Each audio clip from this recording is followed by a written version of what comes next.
Michael here from a Wellness Timepiece, here with you for a video about the first scratch on your watch and what that means. So, you bought a beautiful new watch, brought it home, maybe you kept it safe in the box, only to be taken out on special occasions. Maybe you're a do everything type of guy with your watch, and you don't own a G-Shock for when you garden or when you go out and do lawn work or housework. Maybe you were taking your daughter to daycare and you bumped the watch against the door on the way out, or the car door when pulling out a stroller. Maybe you were at a restaurant enjoying a celebratory meal, or just grabbing lunch in your 30-minute break during your lunch break from the office, and you knock your watch against the counter or against a brick or against the chair that was slightly ajar from the table. And now you have your first scratch. How does that feel? I know how it feels for me. It's tough. You are screaming inside, "Oh no, oh no."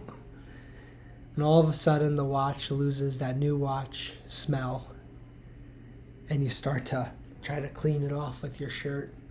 Is it a smudge? Is it dirt? Is it schmutz? Nope. It is your first scratch. Congratulations.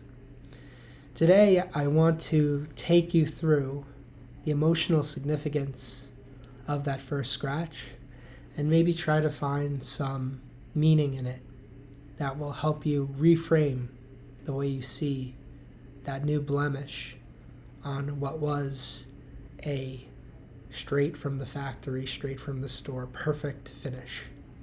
I got over here my Grand Seiko Hanami dial, Zaratsu polishing, and it hurt me after taking my daughter to daycare and rubbing up the watch against the canvas top of my Jeep. When I saw and looked down and I saw on the start of the bezel, right where it meets the crystal, that doesn't look right. But let's talk about it. Let's figure it out. Let's not necessarily jump to catastrophizing, to doom, to rumination. Let's work on maybe some perfectionism here. And let's talk about how this relates inward. What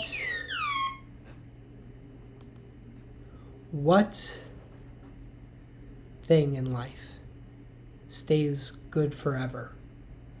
What item, what creature can forever stay unblemished? What face does not eventually develop a wrinkle? Some people might be lucky. They might not get wrinkles as easily. But yes, even they too will wrinkle. Their skin, even if not wrinkled, might lose its tautness and sheen. Everything changes with time and experience. So too are watches. If you take a watch out of the box, eventually it will get scratched. And maybe even, for some reason, maybe you were removing the box one day and that watch that you were trying to keep pristine was too close to the left hinge of the box. You might discover that after that move of that box to your new desk or to your bedside table, that you pull out that minty watch and all of a sudden you notice a mark. Everything changes in life. Experience leaves its mark. You know, is it something to be said that expecting a watch to stay as beautiful as it comes out of the store? Is it something to be said about that? That it should last forever? Is there something that needs to be worked through there? That needs to be accepted?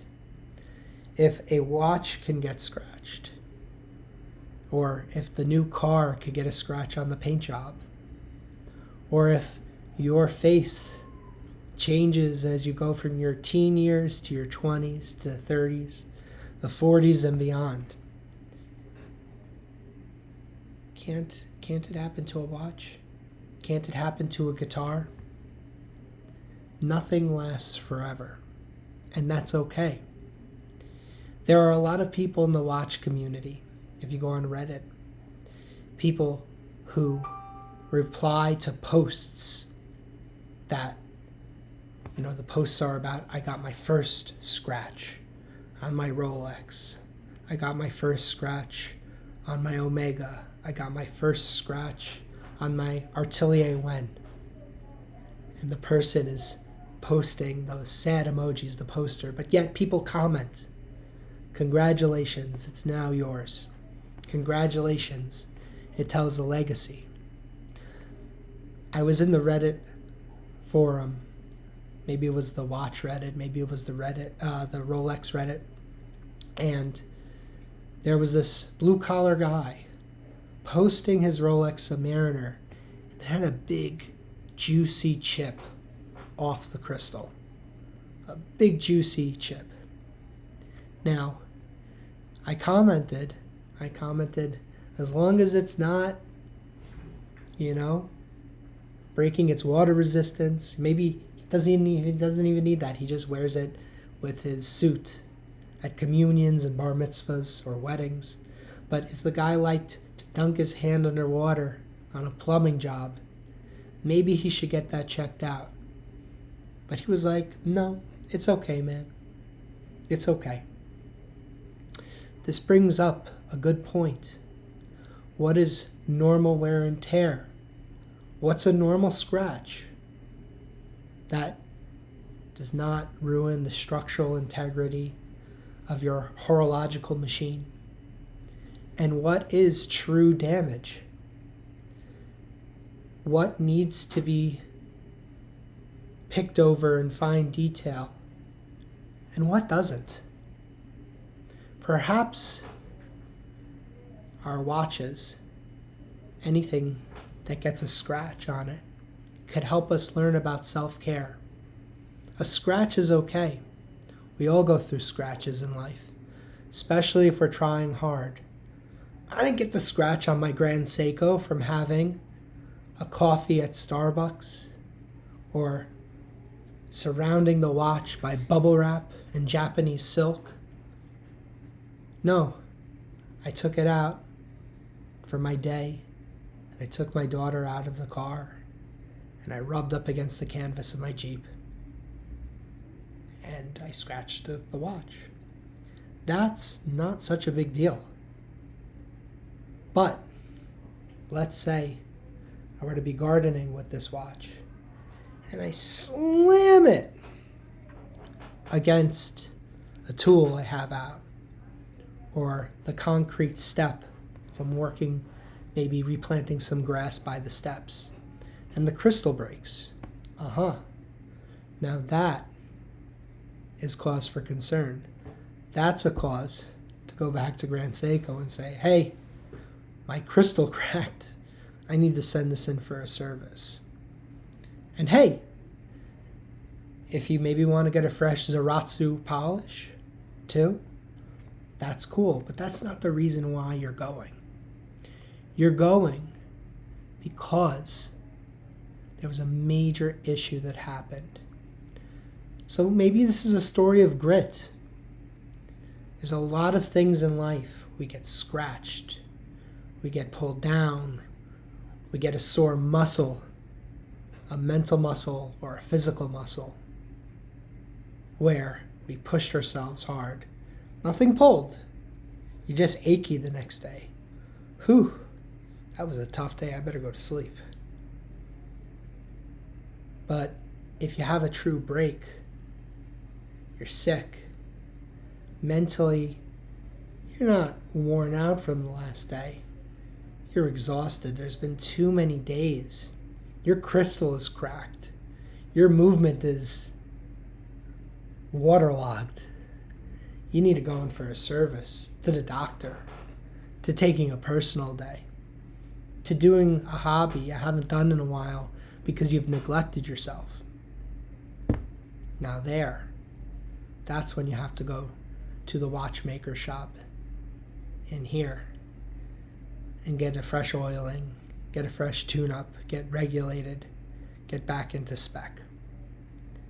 Maybe we can learn from our scratches that they're not so important, but it's the real knocks, the real hits, the real impact that we have to be worried about. And those scratches, which are not significant to the timekeeping of our watch, to the integrity of our watch, maybe those are testaments to the story of our day, the story of our weeks, our months, years, the story of our lives. To say, hey, look what I did. It made an impact. I got scratches all up here from high stress and working hard. It's called gray hair, and I wear it with pride.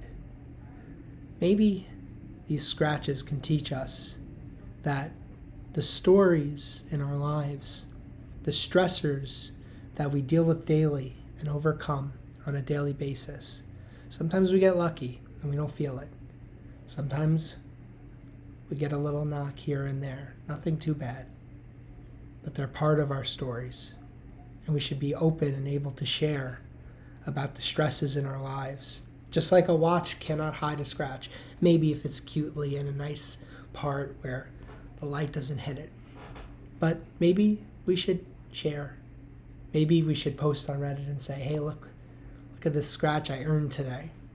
Maybe we should speak to our loved ones and say, hey, this was a hard day and I was a badass. Maybe we should bear our scratches with pride and take some real strength from them. That's my quick thought on this. If you agree, comment below. Tell me about the stories of the scratches on your watches, maybe where and when it happened. Tell me about the scratches that you got from the grind of life. Tell me where you took a major knock to your watch, needed to go into the shop. And tell me where you took a major knock in life and you needed to go to the shop. You needed to take some real self-care. You needed to take a step back. It's all the same. There's a lot we can learn from a little thing like this. If you liked today's video, don't be afraid to hit the subscribe button. I'm going to be sharing videos, merging love of watches and psychology, wellness, resilience, the lessons we can learn from these little things on our wrists. Thank you for watching. Have a great one.